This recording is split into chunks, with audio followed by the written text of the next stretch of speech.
Teachers हैं उन्होंने पढ़ा होगा। अब मैं आपके लिए एक बार घूम जाता हूं पीछे।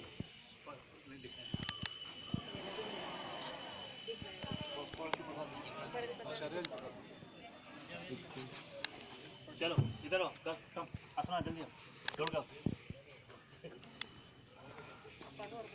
पढ़ते थोड़ा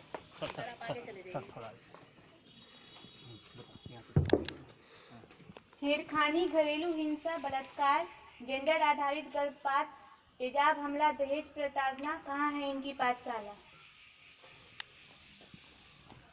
हम सब यहां आए हैं कुछ न कुछ बनेंगे। हम सब काफी परिश्रम के बाद यहां पहुंचे हैं, ये भी सच है। किसी ने पहली बार में एंट्रेंस निकाला होगा, किसी ने दूसरी बार में निकाला होगा। सबके मन में सपने हैं, आईआईटी जाने का, एम्स जाने का, arm forces medical course clear करने का, हो सकता है सिविल सर्वेंट बनने का, राजदूत बनने का, पुलिस अधिकारी बनने का। इन सब कुछ बनने के लिए कहीं ना कहीं कोई कॉलेज है, कोई स्कूल है, कोई ट्रेनिंग है। पर जो चीजें आपने पढ़ी अभी, क्या इसके लिए कोई ट्रेनिंग सेंटर है? इसके लिए कोई पाठशाला है? अगर नहीं है तो फिर कहां से तैयार होते हैं? क्योंकि विज्ञान ने भी अभी तक यह साबित नहीं किया है कि कोई मां अपराधी पैदा करती है।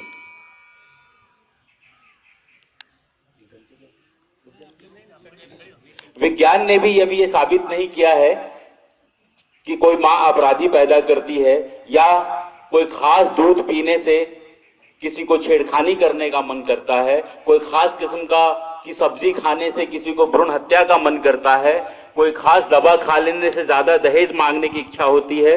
ऐसा तो कोई इंतजाम अभी तक नहीं है। और हम अपने बचपन से सुनते आ रहे हैं, पढ़ लिख लेंगे, समाज शिक्षित हो जाएगा, एक एक आदमी जब पढ़ लेगा तो सारी कुरीतियां खत्म हो जाएंगी। ये बात कबीर के जमाने में भी थी, ये तुलसी के जमाने में भी थी, ये सूरदास के जमाने में भी थी, ये महात्मा गांधी के जमाने में भी थी, उनसे पीछे गौतम बुद्ध के जमाने में भी थी, महावीर जैन के जमाने में भी थी, आज भी है। लोग पढ़े जा रहे हैं, पढ़े जा रहे हैं, पढ़े जा रहे हैं, लेकिन इनमें से कोई चीज घट नहीं रही।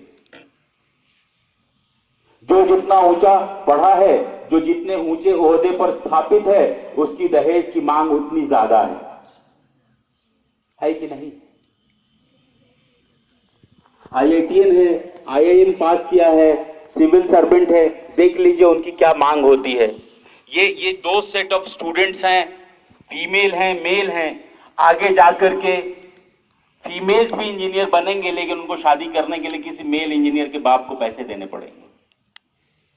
कितनी शर्मनाक चीज है ये। अभी भी इतनी तालीम के बाद, और ऐसा नहीं है कि एजुकेशन का लेवल कमजोर है या नीचा है। हमारे यहाँ के जो प्रोडक्ट्स हैं वो विदेशों में जाकर के, पश्चिम में जाकर के, पूरब के गरीब से गरीब मुल्कों में जाकर के, दुनिया में कहीं भी जाकर के बहुत अच्छा काम कर रहे हैं। लेकिन वहां जाने से पहले यहां दहेज वाली शादी करते हैं। ये शर्मनाक है। और जब जो ऊंची जगह पर बैठ करके ले रहा है, तो छोटा है वो कहेगा हम क्यों छोड़ दें।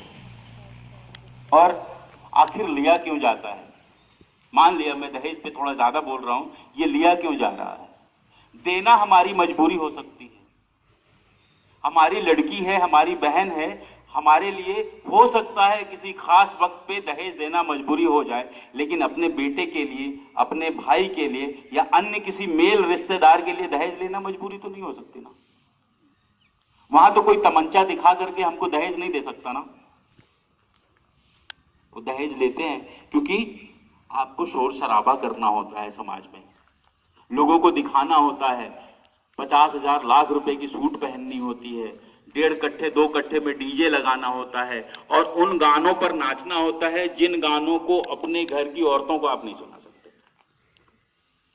अभी सोनपुर मेले में था 2 महीने पहले।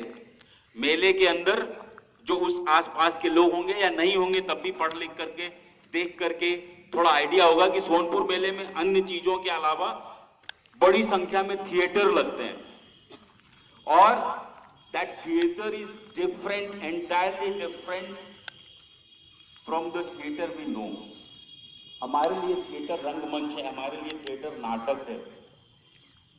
वहां पर थिएटर, एक थिएटर में पूरी रात डांस होता है और वो डांस स्त्रियां करती हैं, देखने वाली कोई दर्शक स्त्री नहीं होती। ऑर्गेनाइजर अपने घर की औरतों को लेकर के नहीं जा सकता। आपके आसपास जब आप छुट्टियों में बाहर निकलते हैं, कैंपस से घर जाते हैं, रास्ते पर, सड़क पर कैसे गाने सुनने को मिलते हैं और कितना लोकप्रिय है वो। हम ही सुनते हैं तभी तो लोकप्रिय है। आज जब परवरिश हो रही है, सुबह से शाम तक चाय, नाश्ता, दोपहर का खाना, रात का खाना, घर में तमाम सफाई, इन सारे इंतजाम के बावजूद जो लोग इसमें इन्वॉल्व हैं, खास करके हमारी माँ, घर की औरतें, छोटी छोटी बात पर थोड़ी नमक ज्यादा हो गई, थोड़ी चीनी ज्यादा हो गई, थोड़ी मिर्च ज्यादा हो गई किसी दिन, उस बात पर देखिए कैसी रगड़ाई होती है। वो एनसीसी वाले भी इतना नहीं ट्रोलिंग करवाते, उससे भी खतरनाक ट्रोलिंग होती है।